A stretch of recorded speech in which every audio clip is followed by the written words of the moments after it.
ಹತ್ರ ರಿಮೋಟ್ ಮೈಲ್ ಈಗ ಅವರು incharge chief engineer executive engineer ಎಲ್ಲ ರಜಾರ ನಮ್ಮ ಎಂಪ್ಲಾಯರನ್ನು ಬಂದು ಹೋಗ್ಯಾರ. ಇಲ್ಲೇ ರೈತರು ಏನೋ ಸ್ವಲ್ಪ ಪ್ರಾಬ್ಲಮ್ ಮಾಡಿ ನನಗೆ ಪರಿಹಾರ ಕೊಟ್ಟು ಕೆಲಸ ಚಾಲು ಮಾಡ್ರಂತ ಗಲಾಟೆ ಮಾಡೋಕ್ಕಿರ್ತಾರೆ. ಎಂ ಪಿಗಳು ಅವರೆಲ್ಲರ ಜೊತೆಗೆ ಡಿಸ್ಕಷನ್ ಮಾಡಿ ಎಮ್ ಡಿ ಜೊತೆಗೆ ಮಾತಾಡ್ಯಾರ. ಬಟ್ ಈಗ ನಮಗೆ ಇವ್ರದ್ದು ಈ ನೇಚರು ಬ್ರೀಚ್ ಆಗಿರೋದು ನೋಡಿ ಮಿನಿಮಮ್ ಒಂದೂವರೆ ತಿಂಗಳು ಒಳಗೆ ಆಗಂಗಿಲ್ಲ ಕೆಲಸ. ಮಿನಿಮಮ್ 1 ತಿಂಗಳು ಬೇಕು. ಈಗ ಅದಕ್ಕೆ ನಾನು ಇವ್ರಿಗೆ ಏನು ಸಜೆಷನ್ ಮಾಡೀನಿ, ಒಂದು ಸ್ವಲ್ಪ ಪೋರ್ಷನ್ ಒಂದು 10 ಅಡಿ ರಿಂಗ್ ಬಂಡಾಗಿ ಸ್ಯಾಂಡಿನ ಕೀಲುಗಳು ನೀರು ಅಲೋ ಮಾಡಿರಿ, ಆಮೇಲೆ 2 ತಿಂಗಳು ಟೈಮ್ ಉಳ್ತೈತೆ, ಆರಾಮ್ ಮಾಡ್ಕೇರಿ ಅಂತ ನಮ್ಮದು ಸಜೆಷನ್ ಇವ್ರಿಗೆ.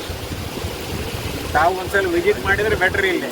ಯಾಕಂದ್ರೆ ನಮ್ಮ ಜಿಲ್ಲಾದ್ದು ನೀರಿಂದು ಭಾಳ, ನಮ್ಮ ತಾಲೂಕಂತೂ ಪೇಪರ್ಗಳಾಗ ನೋಡಿರಲಿಲ್ಲ, ಭಾಳ ಹದಗೆಟ್ಟೋಗಿತ್ತು. ನಾವು ಸ್ವಲ್ಪ ಕೊಪ್ಪಳ ಡಿ ಸಿ ಜೊತೆಗೆ ಎಮ್ ಡಿ ಜೊತೆಗೆ ಮಾತಾಡಿ ಇದು ರಿಂಗ್ ಬಂಡಿನ ಒಂದು ಯೋಚನೆ ಮಾಡಿ ಮುಸಿಗಿಂದು 100% ನಿಂದಿರ್ದವ್ರು ಏನಂತ ಸಮಸ್ಯೆ ಏನಿಲ್ಲ, ಕ್ಲಿಯರ್ ಮಾಡಿ ಒಂದು 10 ಅಡಿ ರಿಂಗ್ ಬಂಡ್ ಹಾಕಿ ಮಾಡ್ಬೋದು. ಮಾತಾಡಿ ರಿಂಗ್ ಬಂಡ್ ಹಾಕಿ ನೀರು ಅಲೋ ಮಾಡಂತ ಹೇಳ್ರಿ, ಇನ್ನೂ 2-3 ತಿಂಗಳು ಟೈಮ್ ಐತೆ, ಆರಾಮ್ ಕೆಲಸ ಮಾಡಮ್ಮ ಸರ್ ಅಂತ ಹೇಳ್ಬಿಡ್ರೋದು.